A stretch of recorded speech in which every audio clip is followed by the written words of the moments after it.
ગુજરાત કે જે વીજળી ઉત્પાદન માટે દેશભરમાં સરપ્લસ એટલે કે વધારાની વીજળી ધરાવતું રાજ્ય હોવાનો દાવો કરે છે। આજે તે જ ગુજરાતના ખેડૂતો પોતાની જ જમીન બચાવવા માટે રસ્તા પર ઉતરવા માટે મજબૂર બન્યા છે અને ચલો ગાંધીનગરના નારા લગાવી રહ્યા છે। નમસ્કાર, હું છું નંદની અને આપ જોઈ રહ્યા છો નગરનાદ। સુરેન્દ્રનગરના કોઢ અને મોરબીના જેતપર બાદ હવે આ આંદોલનની ચિંગારી સમગ્ર ગુજરાતમાં પ્રસરી ગઈ છે। વિવાદ એટલી હદે વકર્યો છે કે હવે ખેડૂતોના હક માટે વિપક્ષ અને કિસાન સંગઠનોએ આર પારની લડાઈ માટે તૈયાર થઈ ગઈ છે। કોંગ્રેસના નેતા જિગ્નેશ મેવાણી અને કિસાન નેતા પાલ આંબલિયાએ રાજકોટમાં એક ધડાકાભર પત્રકાર પરિષદ યોજી અને સરકાર અને ખાનગી કંપનીઓની સામે મિલીભગતના આક્ષેપ કર્યા છે। ત્યારે આ મુદ્દે સૌપ્રથમ જાણીએ કે સરકાર અને ખાનગી કંપનીઓની મિલીભગતને લઈને જિગ્નેશ મેવાણી કોંગ્રેસ નેતાએ શું આક્ષેપ કર્યા। મિત્રો, આપણે જાણીએ છીએ અને રાજ્ય સરકારે એકથી વધારે વખત કરેલા દાવા મુજબ ગુજરાત એ વીજળીના ઉત્પાદનમાં ઇલેક્ટ્રિસિટીની બાબતમાં સરપ્લસ રાજ્ય છે, એટલે કે અહીંયા જરૂરિયાત કરતા વધારે વીજળીનું ઉત્પાદન થાય છે। એ છતાં કેટલીક મોટી કોર્પોરેટ કંપનીઓ, પૂંજીપતિઓ, ઉદ્યોગપતિઓને સાચવવા, કરોડપતિઓને ખરબપતિ બનાવવા માટે ગુજરાતની ભારતીય જનતા પાર્ટીની સરકાર એ કંપનીઓ સાથે મિલીભગત કરી ખાસ કરીને સૌરાષ્ટ્રના અને પછી આગળ જતા ગુજરાતના 26 જેટલા જિલ્લાઓમાં ખેડૂતોની સદંતર મરજીની વિરુદ્ધ એમના ખેતરમાં બળજબરીપૂર્વક દાદાગીરી કરીને વીજળીના થાંભલા નાખી રહ્યા છે। આ વીજળીના થાંભલા નાખી રહ્યા છે એ દરમિયાન પોલીસ પ્રશાસન જે પ્રમાણેની જબરદસ્તી અને જોર જુલમ વર્તાવી રહ્યા છે, જે પ્રમાણે બેન દીકરીઓ માતાઓને સુરેન્દ્રનગર જિલ્લાના ધ્રાંગધ્રા તાલુકાના કોંટ ગામે, સાપકડા, મોરબીના ગામે, દ્વારકામાં, અન્ય જગ્યાએ જે પ્રમાણે બેન દીકરીઓ માતાઓને મારી, જે પ્રમાણે યુવાનોની બોછી પકડી ગરદન પછડી, જે પ્રમાણે પશુ કે જાનવરને ઢસાડતા હોય એ પ્રમાણે ખેડૂતોને વિંજોડીને ફેંકી દીધા, ખેડૂતના ખેતરમાં ઘૂસી એમની ખાનગી જગ્યાના તાળા તોડ્યા, બહુ જ બેહુદું અને અમાનવી કહી શકાય એ પ્રમાણેનું વર્તન કંપનીઓના ઇશારે ગુજરાતની ભાજપ સરકારે કરેલું છે। આખા ગુજરાતમાં લગભગ 26 જેટલા જિલ્લામાં આ પ્રમાણે વીજળીના થાંભલા લાગવાના છે। હું ગઈકાલે ધ્રાંગધ્રાના કોંટ ગામની મુલાકાત લઈ આવ્યો, જે 67 મીટરની ત્રિજ્યામાં જેટલા વ્યાપમાં વીજળીનો થાંભલો પેલું સ્ટ્રક્ચર ઊભું કરવાનું હોય છે એ સિવાયની જગ્યામાં લગભગ 1.5 કિલોમીટર સુધીનો એરિયા આ કંપનીઓએ સંપૂર્ણ ગેરકાયદેસર રીતે કાનૂન, બંધારણ, કાયદાકીય જોગવાઈઓની ઉપરવટ જઈ ખેડૂતોની મરજીની વિરુદ્ધ, જાણે ખેડૂતોની કોઈ અસ્તિત્વ જ ના હોય એ પ્રમાણે ચારે બાજુ દોરડા ખેંચેલા છે, પોતાનો માલ સામાન પાથરેલો છે, એટલે કે ખેડૂતોની ખેતીની જમીનની વપરાશ એ કલેક્ટરે આપેલી પરવાનગી સિવાય કરવાની, પણ એના વળતરનું એક ફદિયું પણ નહીં આપવાનું, અને જો વળતર માગે તો પોલીસને આગળ ધરી બેફામ રીતે એમની સાથે મારકૂટ કરવાની। આ બધાની વિરુદ્ધમાં કોંગ્રેસ પાર્ટી અને 23 જેટલા કિસાન સંગઠનો દ્વારા, ખાસ કરીને કિસાન સંઘર્ષ સમિતિ દ્વારા અમે બધાએ 15મી તારીખે ગાંધીનગરમાં એક રેલીનું આયોજન કરેલું છે। રેલીમાં 1111 જેટલા ટ્રેક્ટરો ગાંધીનગર પહોંચશે અને ગાંધીનગર પહોંચી અમે સરકારને ચેતવણી આપવાના છે કે પૂંજીપતિઓ, ઉદ્યોગપતિઓ અને આ કંપનીઓની દલાલી બંધ કરો। બાકીની વાત વિગતે આ મુદ્દા પર વધારે ગહેરાઈથી કામ કરી રહેલા અમારા કિસાન કોંગ્રેસના સાથી પાલભાઈ આંબલિયા તમારી વચ્ચે મૂકશે। આ લડાઈ હવે માત્ર સુરેન્દ્રનગર કે મોરબી પૂરતી સીમિત નથી રહી, પરંતુ કોંગ્રેસના કિસાન નેતા પાલ આંબલિયાએ કાયદાકીય જોગવાઈઓને ટાંકીને સરકારને આટીમાં લીધી છે। તેમનો સીધો જ આક્ષેપ છે કે જો ખેડૂતોની જમીન પર વીજ લાઈન નાખવામાં આવે તો તેને 3 અલગ અલગ કાયદાઓ હેઠળ વળતર ચૂકવવું અનિવાર્ય છે, પરંતુ ભાજપ સરકારે આ કાયદાઓમાં બુલડોઝર ફેરવી દીધું છે। ત્યારે ચાલો જાણીએ કે પાલ આંબલિયાએ શું આક્ષેપ કર્યા છે।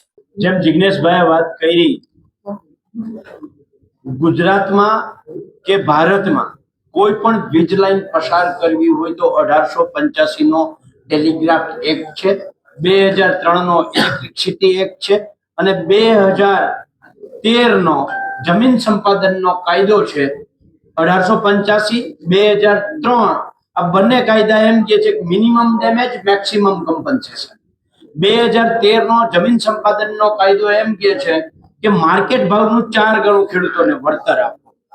આ ગુજરાત સરકારે આ ત્રણે ત્રણ કાયદાઓ ઉપર બુલડોઝર ફેરવી અને 2017, 21, 23, 24 એમ 4 વર્ષોમાં અલગ અલગ પરિપત્રો કરી અને જંત્રી ભાવના, નહીં માર્કેટ ભાવ, જંત્રી ભાવના પેલા 7.5%, પછી 15% ને અત્યારે 25% વળતર ખેડૂતોને આપવાનું નક્કી કર્યું છે. એટલે જે ગઈકાલે જીતુભાઈ કહેતા હતા કે ખેડૂતો સાથે કોઈ છેતરપિંડી કરે તો નહીં ચલાવાય, ભાઈ સરકાર પોતે જ છેતરપિંડી કરે છે, કાયદાઓ ઉપર બુલડોઝર ફેરવીને છેતરપિંડી કરે છે, પોતાની માનીતી કંપનીઓને ફાયદો કરાવવા માટે કાયદાઓ ઉપર બુલડોઝર ફેરવી અને પરિપત્રો કરે છે.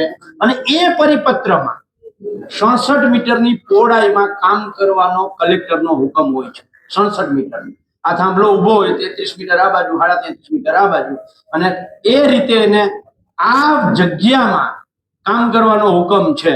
આની બહાર જેમ જિગ્નેશભાઈએ કહ્યું એમ 1.5 કિલોમીટર સુધી ખેડૂતના ખેતરોમાં એનો માલ સામાન પાથરે છે. આમ હાથ લાંબો કરીએ એમ તાણિયાઓ, લગભગ 400 મીટરના તાણિયાઓ એ થાંભલો ઉભો કરવા માટે લગાવે છે. તો આ 66 મીટરની બહાર જે 350 મીટર ઉપયોગ કરે છે એમાં નથી ખેડૂત પાસેથી વપરાશી હક લેતા, નથી ખેડૂતને એ જમીન ભાડા કરારથી લેતા. અને આશ્ચર્ય અને દુઃખની વાત એ છે કે જે 66 મીટરના કોરિડોરને અમે ખેડૂતો માન્ય રાખીએ છીએ, પરિપત્ર મુજબ છે તેમ છતાંય માન્ય રાખીએ, તો એ 66 મીટરનો અમલ એસપીએ કરાવવાનો હોય છે, કલેક્ટરે કરાવવાનો હોય, પોલીસ પ્રશાસને કરાવવાનો હોય. આ 66 મીટરની બહાર 1 ફૂટ એ પગ મૂકે તો અહીંયા ખેડૂતનો અબાધિત અધિકાર છે કે એ પગ મૂકવા દેવાના કેટલા રૂપિયા લેવા.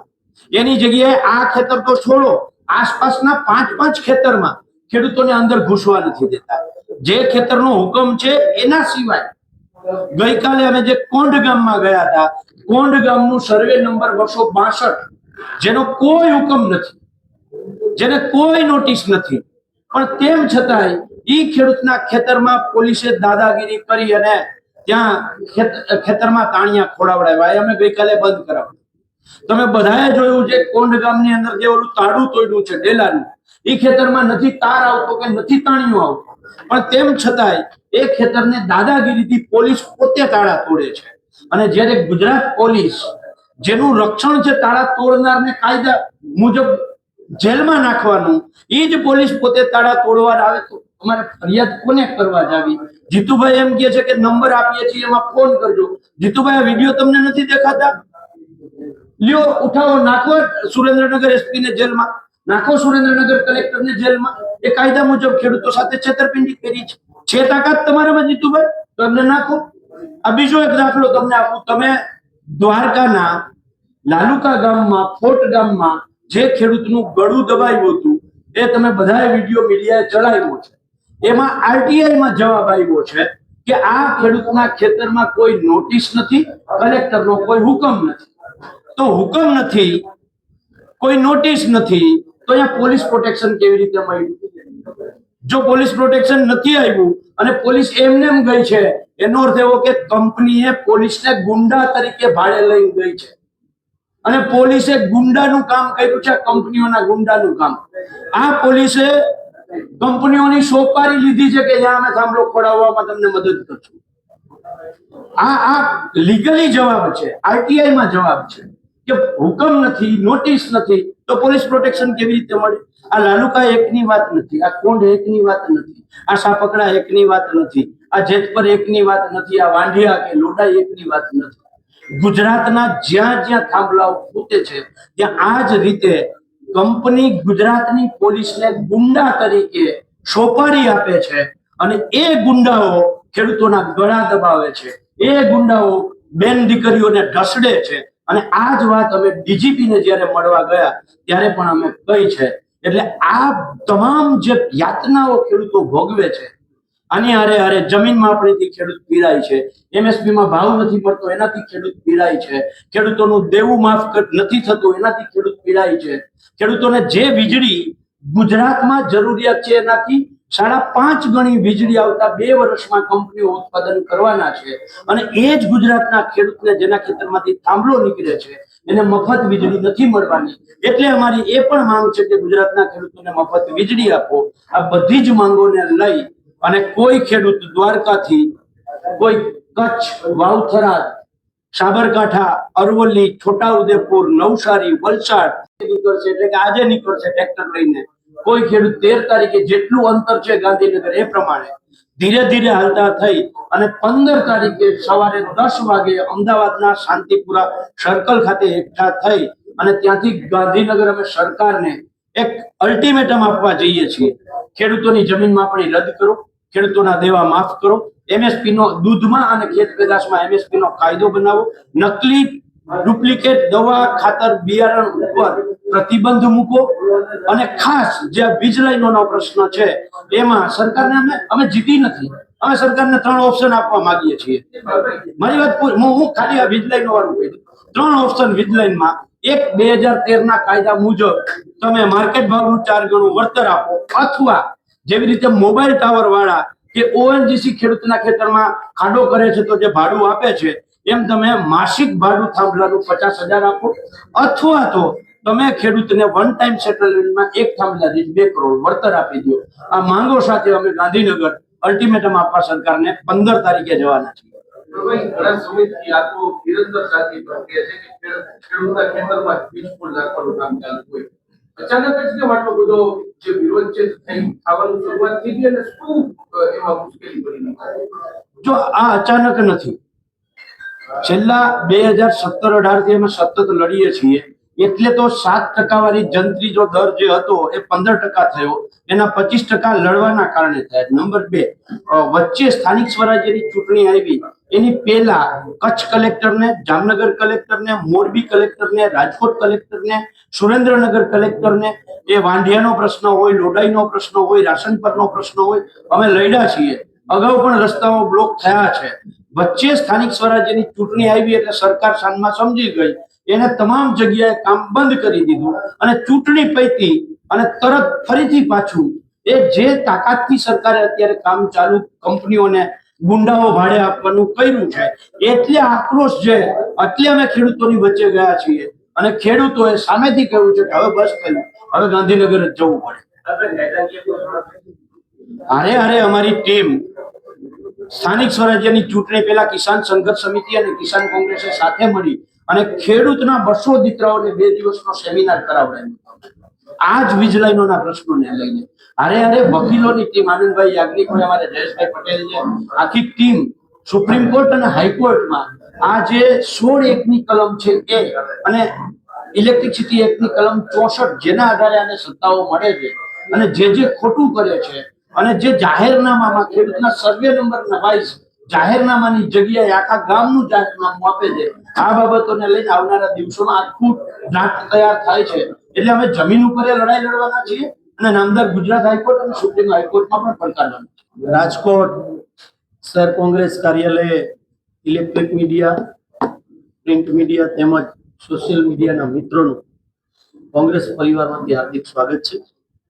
ગુજરાતની અંદર સમગ્ર ઇલેક્શનો સ્થાનિક સ્વરાજના પૂર્ણ થયા પછી ખાસ કરીને ખેડૂતો સાથે જે વ્યવહાર ભારતીય જનતા પાર્ટીની સરકાર દ્વારા કરવામાં આવી રહ્યો છે અને ક્યાંક કંપનીઓને ખટાવવાની વાત સામે આવી રહી છે, ત્યારે સમગ્ર ગુજરાતની અંદર વિરોધ પક્ષ તરીકે તાકાતથી ખેડૂતોનો અવાજ રાખવા માટે કિસાન કોંગ્રેસના ચેરમેન પાલભાઈ આંબલિયા તેમજ લાલજીભાઈ દેસાઈ, જિગ્નેશભાઈ વગેરે અમારા પ્રદેશ કોંગ્રેસના આગેવાનો, આપે મીડિયાના માધ્યમથી જોયું હશે કે રાત દિવસ એક કરીને ખેડૂતો માટેની જે લડાઈ આવનારા સમયની અંદર લડી રહ્યા છે, ત્યારે આખા ખેડૂતોના અવાજને ભારતીય જનતા પાર્ટીની આંધળી અને દિલ્હી સરકાર સામે મૂકવા માટે જે આગોતરું આયોજન કરેલ છે એ માટે આજે આ બધા વચ્ચે આવવાનું જિગ્નેશભાઈને અને પાલભાઈને બંનેને થયું છે.